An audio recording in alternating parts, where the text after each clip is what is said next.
Hello friends, welcome you all. आज मैं आपके लिए जो वीडियो लेकर आ रहा हूँ, देखिए बात करेंगे वाटर पॉल्यूशन की, बात करेंगे वाटर ट्रीटमेंट की, एक स्टॉक को भी देखेंगे साथ में, और ये उधार मुक्त कंपनी के बारे में और समझने की कोशिश करेंगे। लेकिन इस प्रॉब्लम को सबसे पहले समझिए।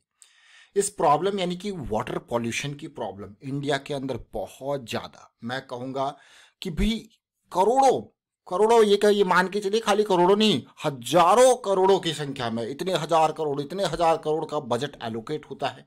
लेकिन आप देखोगे कि हालत वही की वही रहती है। अच्छे खासे नेचुरल रिसोर्सेज को गंदा कर दिया जाता है। और मैं, चलिए गवर्नमेंट की तो आप डायरेक्टली रिस्पॉन्सिबिलिटी कहोगे, लेकिन मेरे हिसाब से इस सोशल कॉज के लिए, इन नेचुरल रिसोर्सेज के कंजर्वेशन के लिए, एज पर द कॉन्स्टिट्यूशन हर एक आदमी जिम्मेदार है, हर एक सिटीजन उस कंट्री का जिम्मेदार है।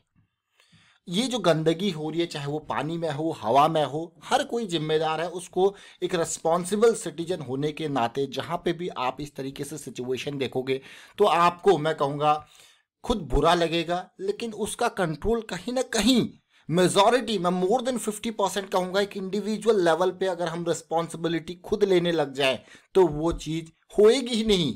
यानी कि देखिए, हाँ कुछ बड़े इश्यूज हैं जिसमें गवर्नमेंट को काम करना पड़ेगा, जैसे कि इंडस्ट्रियल वेस्ट से रिलेटेड। बट इंडस्ट्रियल वेस्ट की भी अगर हम बात करें, वहाँ पे भी अगर जो लोग उस इंडस्ट्री में ऑपरेट कर रहे हैं, उस फैक्ट्री में ऑपरेट कर रहे हैं, जो सीनियर लेवल पे, उनकी अपनी रिस्पॉन्सिबिलिटी है, इंडस्ट्रियल रिस्पॉन्सिबिलिटी है, गवर्नमेंट की भी है। बट एक अपनी रिस्पॉन्सिबिलिटी समझ के उसके जो प्रॉज एंड कॉन्स है, देखिए ये कहीं ना कहीं सीधे सीधे आप देखोगे आज की डेट में किस तरीके से वो पानी कहीं ना कहीं किसी न किसी तरीके से यूज होता है। और उन्हीं केमिकल्स के थ्रू आप देखोगे, उसी गंदगी के थ्रू वो कितनी जल्दी ऑर्गन फेलियर्स होते हैं, किडनी के इश्यूज आते हैं, आप देख रहे होंगे। ये सारा चीज कहीं ना कहीं इनडायरेक्टली ह्यूमन की हेल्थ को, मैं ह्यूमन एक वर्ड यूज कर रहा हूं, आपकी मेरी सबकी हेल्थ के ऊपर कहीं ना कहीं असर डाल रहा है। यानी कि वाटर पॉल्यूशन बहुत बड़ा इशू है।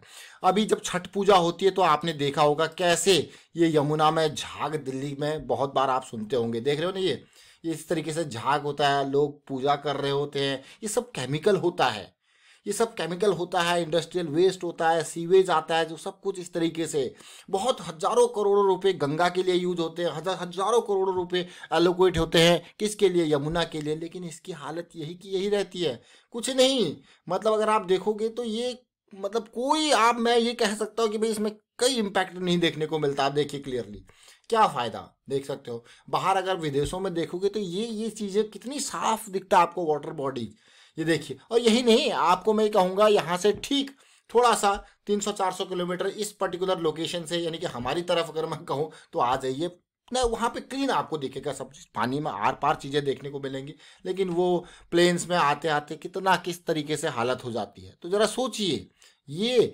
सरकार की अकेले की जिम्मेदारी नहीं, हर किसी नागरिक की जिम्मेदारी है। और अपनी तरफ से कोशिश कीजिए कि यहाँ पे, चलिए सफाई ना करें वो अलग बात है, लेकिन गंदगी, ये छोटे छोटे अगर ये देखोगे, ये पैकेट्स वैकेट्स, ये भी हमारे कहीं जेब से निकलते हैं। तो कोशिश जरूर करना चाहिए हर एक जिम्मेदार को। और ये अवेयरनेस अपने तक ही मत रखिए, आगे भी स्प्रेड करते रहे। किसी को देखते हो तो टोक दिया कीजिए। अभी मैं अगर कहूँ किसी को देखते हो तो टोक दिया कीजिए, ये बहुत इंपॉर्टेंट है। तो चलिए, ये सारी डिटेल हम समझ रहे हैं। तो इसके साथ साथ जो इंपॉर्टेंट स्टॉक निकल के आता है वो आता है, ये देखिए, ये देख रहे हो ना। जब इतनी गंदगी है तो उसको सफाई करना पड़ता है, इंडस्ट्री से जो वेस्ट निकल रहा है उसको ट्रीट करना पड़ेगा कहीं पे भी। और जो ये कहीं पे लेक होगी, कहीं पे रिवर होगी, और कहीं पे मैं कहूँगा जोड़ होंगे। अब आपको कह रहे जोड़ क्या होता है, समझ रहे हो, मतलब तालाब। देखिए, तो लेक होगी या क्या कहते हैं, ये सारी सिचुएशन सारे देखोगे, समुद्र होगा या कुछ भी, यहाँ पे इनको सफाई, ये वाटर ट्रीटमेंट, ये डिसैलिनेशन, एयर ट्रीटमेंट, ये सारा काम है इस कंपनी का। इसका नाम है आयन एक्सचेंज इंडिया लिमिटेड। आज 3,000 करोड़ का मार्केट कैपिटलाइजेशन हो गया। इस स्टॉक को हम बहुत पहले से ट्रेड जो है समझ रहे हैं। और देखिए, पीई रेशियो अभी भी अंडर वैल्यूड है, और डेट फ्री स्टॉक ना के बराबर का उधार है। लेकिन कंपनी के प्रॉफिटेबिलिटी और रेवेन्यू को देख के फैन हो जाओगे आप। भाई फैन तो होना ही पड़ेगा, हजारों करोड़ों रुपए के ऑर्डर्स मिल रहे हैं कंपनी को धीरे धीरे यहाँ पे। लेकिन फिर हालत तो उस तरीके से, इनका काम है सफाई करना, इनका काम है वाटर को ट्रीट करना, कर दिया। लेकिन जब तक हर कोई अपनी जिम्मेदारी नहीं समझेगा, और मुझे नहीं लगता कि तब तक कुछ एक पॉजिटिव डायरेक्शन में जा पाएंगे। हर किसी को अपनी जिम्मेदारी समझनी पड़ेगी। ये वाटर बॉडीज, ये resources as per the constitution of India, मैं कहूँगा अगर आप कहोगे तो ये हर किसी की, हर नागरिक की जिम्मेदारी बनती है इन रिसोर्सेज को संभाल के रखना, साफ रखना, हर किसी की। और आप देखिए यहाँ पे सिचुएशन देखिए, आपको यार वाह, क्या क्या प्रॉफिटेबिलिटी है, क्या रेवेन्यू है। देखिए कहाँ से एक सोशल कॉज की तरफ हमारा डायरेक्शन था इस वीडियो के माध्यम से, और उम्मीद करूंगा कि आपको वो डायरेक्शन समझ में आया, और साथ में ये स्टॉक क्यों रडार में आया है वो भी देखेंगे। उससे पहले जरा देखिए इंडियन बैंक, अमेजिंग, मैं कहूँगा 250 का टारगेट पूरा। आप तो अगले जोन के लिए तैयारी शुरू। आप सोचिए जरा, ये सब प्राइस एक्शन के जरिए। सेंटम इलेक्ट्रॉनिक्स पीक बिल्कुल टच, लेकिन लंबी दूरी अभी बाकी है। लंबी दूरी 900 से 1000 की है, ये देखिए। और अभी ये सारे स्टॉक्स आप देख रहे होंगे, ये सारे प्राइस एक्शन के लर्निंग बेसिस पे, प्राइस एक्शन पे किस तरीके से प्राइस मूव कर रहा है उसके बेसिस पे सामने निकल के आते हैं। अब ये आयन एक्सचेंज को अगर आप तसल्ली से देखो, ये इसका मंथली टाइम फ्रेम है। अगर ये मंथली टाइम फ्रेम को आप अंडरस्टैंड कर पाओ तो हमेशा देखें बेसिक पीक्स पे स्टॉक को खरीदना रिस्की होता है। इम्पल्स देखिए, करेक्शन, इम्पल्स करेक्शन, ये फॉल कोविड वाला जैसे रिजॉल्व हुआ, क्या रैली थी।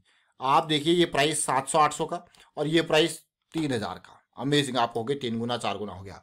फिर से हेल्दी करेक्शन रिजॉल्व हो रही है, और फिर अगली दूरी। अब आप कहोगे यार ये अगली दूरी की बात है, ये तो ऑलरेडी इतना भाग गया। लेकिन मैं आपको दिखाता हूँ लेवल, देखिए ये ज़्यादा नहीं भागा। लॉग चार्ट हमने लगा लिया ताकि आप रिलेट कर पाओ। लॉग चार्ट में थोड़ा परसेंटेज वाइज चीज़ें होती है, तो आप उस हिसाब से उसको देख सकते हो, समझ सकते हो। मैं अब आपको इसका रिट्रेसमेंट दिखाता हूँ। पिछली इम्पल्स का बॉटम 500, टॉप पिछली इम्पल्स का ऑलमोस्ट 3000 की रेंज, और आप देखोगे बहुत ही आइडियल करेक्शन ये आई।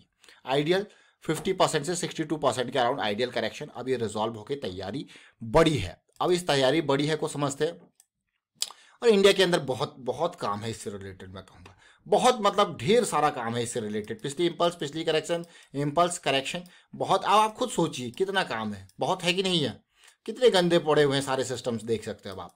तो बहुत काम, इसीलिए ये कंपनी आगे फोकस में आती है। आयन एक्सचेंज, आयन एक्सचेंज देखिए पीक पे जाता है तो लोग यहाँ पे ऑफलोड करते हैं, लेकिन जब वापस करेक्शन में आता है तो फिर से लोडिंग करना स्टार्ट कर देते हैं। अब इस पर्टिकुलर पार्ट को छोटे टाइम फ्रेम में लेके समझते हैं। देखिए 20 EMA के अराउंड बहुत ही इंपॉर्टेंट जो है सपोर्ट लिया है छोटे टाइम फ्रेम पे, यानी कि मंथली का छोटा टाइम फ्रेम हमारे पास वीकली होता है।